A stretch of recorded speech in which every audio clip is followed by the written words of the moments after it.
पुनर्वसन मंत्री पुनर्वसन खातं कोणाकडे आहे राधाकृष्ण विखे पाटील साहेब? तर मग माझं तोंडच बंद झालेलं बरं. तुम्ही सांगू ना जरा. तुम्ही राम मंदिर लुटताय. चला नीट बोला, नीट बोला, नीट बोला. लय उन्मट आणि घमेंडखोर नुसता बसलाय कोपऱ्यात. प्रत्येक वेळी असा अहंकार असो हे ते. राम मंदिर कोण तुम्ही? दादा साहेब, आपण बोला. अरे राज ठाकरेंनी सांगितलं होतं काय केलं होतंस ते? अरे तुम्हाला घेतलं ना खाली पक्षात बसून कुणी बोलू म्हणून? नका.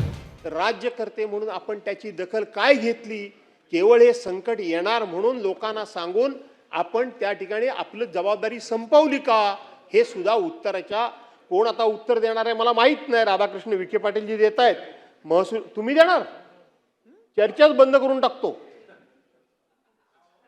मग काय चर्चाच बंद करून टाकूया? कशाला तुम्ही त्रास कशाला तुम्हाला द्यायचा? मग तुम्ही देऊनच टाका उत्तर. काय परिस्थिती काय राज्याची? महसूल मंत्री नसतील, पुनर्वसन मंत्री नसतील, राज्याचे 2-2 उपमुख्यमंत्री आहेत. मी मुख्यमंत्र्यांचं समजू शकतो आणि तुम्ही जर उत्तर म्हणजे तुमचा मी अवमान करू इच्छित नाही, पण शेवटी महाराष्ट्रावर एवढं मोठं संकट आलेलं असताना तुम्ही जर अशा पद्धतीनं केवळ चटावरचं श्राद्ध उरकावं अशा पद्धतीने एखाद्या राज्यमंत्र्याकडून जर आम्हाला उत्तर मिळणार असेल तर ही चर्चा कशाला करायची अध्यक्ष महोदय? चर्चेमध्ये काय राहिलंय अशा चर्चा करण्यामध्ये? सरकार काय गंभीर आहे? इतका निग्लिजन्स असणं काय योग्य असं मला वाटत नाही. मी या ठिकाणी कुठलंही राजकीय भाष्य करत नाही. पुनर्वसन मंत्री पुनर्वसन खातं कोणाकडे आहे राधाकृष्ण विखे पाटील साहेब? जाधव साहेब शासनाची बाजू मंत्री म्हणून ते मांडणारच आहेत ना. मग तर मला आता आपण पण जर असं म्हटलात तर मग माझं तोंडच बंद झालेलं बरं. काय त्याला अर्थच नाही. शासनाच्या बाजूने मंत्री अध्यक्ष महोदय महोदय कॅबिनेट मंत्री गेले कुठं? मंत्री महोदय कॅबिनेट मंत्री गेले कुठं? मंत्री महोदय राज्य शासनाच्या वतीने राज्याचा पुनर्वसन मदत व पुनर्वसन खात्याचा राज्यमंत्री म्हणून मी सरकारच्या वतीने उत्तर देणार आहे. त्यामुळे आपण कुठल्याही अशा पद्धतीचा प्रश्न उपस्थित करू नये.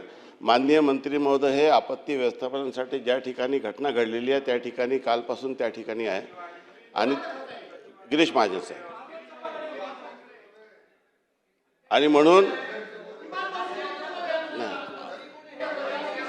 आपण त्यामुळे कुठल्या मंत्र्यांनी उत्तर द्यावं हे असा आग्रह आपण धरू शकत नाही. मंत्री महोदय जाधव साहेब आपण बोला. मी बोलतोय प्रश्न नुसतं बोलायचंय बाकी काय आहे त्याच्यामध्ये? इतकं जर महाराष्ट्रावर आलेलं एवढं मोठं संकट असेल आणि त्या संकटाच्या बाबतीत सरकार जर इतक्या पद्धतीने आणि अशा बेजबाबदारपणे निर्दयपणे आणि उद्दामपणे आणि आमच्याकडे मेजॉरिटी आहे म्हणून कसंही वागणार असेल तर ठीक आहे, नुसती चर्चा करूया, भाषणं करूया आणि विषय संपवून टाकूया अध्यक्ष महोदय. आणि म्हणून अध्यक्ष महोदय या ठिकाणी अध्यक्ष महोदय तुम्ही अध्यक्ष महोदय अत्यंत महत्वाच्या विषयावर बोलू द्या, कन्क्लूड होऊ द्या, झाल्यावर देतो तुम्हाला. अरे माझा पॉइंट बोलणार. वसई ठीक विरार आहे, ठीक घ्या बात. अध्यक्ष महोदय अत्यंत महत्वाच्या विषयावर या ठिकाणी चर्चा चालू आहे. 2 कॅबिनेट मिनिस्टर सभागृहात उपस्थित आहेत. ज्या विषयावर चर्चा आहे त्या विषयाचे राज्यमंत्री सभागृहामध्ये उपस्थित आहेत. मदत पुनर्वसन खात्याचे राज्यमंत्री उपस्थित आहेत. अशा वेळेला ज्यांना विरोधी पक्षनेता होण्याची भयंकर आस लागलेली आहे त्यांना या राज्याचे मदत पुनर्वसन 2 मिनिटं मदत पुनर्वसन मंत्री कोण आहे हे माहित नाहीये. क्रमांक 1 आणि अशा वेळेला राज्य सरकार 2 मिनिटं मला पूर्ण करू द्या. राज्य सरकार संवेदनशील पद्धतीने चर्चेला उत्तर देत असताना सरकार बेताल आहे, उद्दाम आहे. अशा 2 मिनिटं अशा प्रकारची असंसदीय जाधव साहेब चालू करा आपण. अध्यक्ष महोदय इथे सत्ताधारी पक्षातून तुम्ही सांगू ना जरा. तुम्ही राम मंदिर लुटताय. चोर कुठले? सांगू नये. जाधव साहेब आपण चालू करा. भातकर साहेब खाली बसा. भातकर साहेब खाली बसा. सांगू नये. चला बसून घ्या, राम मंदिर बसून घ्या सगळे. चला नीट बोला, नीट बोला, नीट बोला, नीट बोला. वय वय बघा तुमचं. लय लय उर्मट आणि वय घमेंडखोर नुसता बसलाय कोपऱ्यात. प्रत्येक वेळी असा अहंकार असो हे काय चाललंय? ठीक आहे. भातखळकर साहेब आपण बसा. जाधव साहेब आपण चालू करा. तुम्ही जाधव साहेब. तुम्हाला अधिकार कोणी दिला? जाधव साहेब आपण चालू तुम्हाला करा. अधिकार कोणी दिला यांना बोलायचा? राम मंदिर कोण तुम्ही? जाधव साहेब आपण बोला. अरे राम मंदिराच्या चोऱ्या करणारे आहेत तुम्ही. चंदा चोरा. ठीक आहे, बसून घ्या. हा आदित्य साहेब बसा. बसा बसून घ्या. आणि म्हणून आदित्य अध्यक्ष साहेब, महोदय ठीक आहे ठीक आहे ठीक आहे.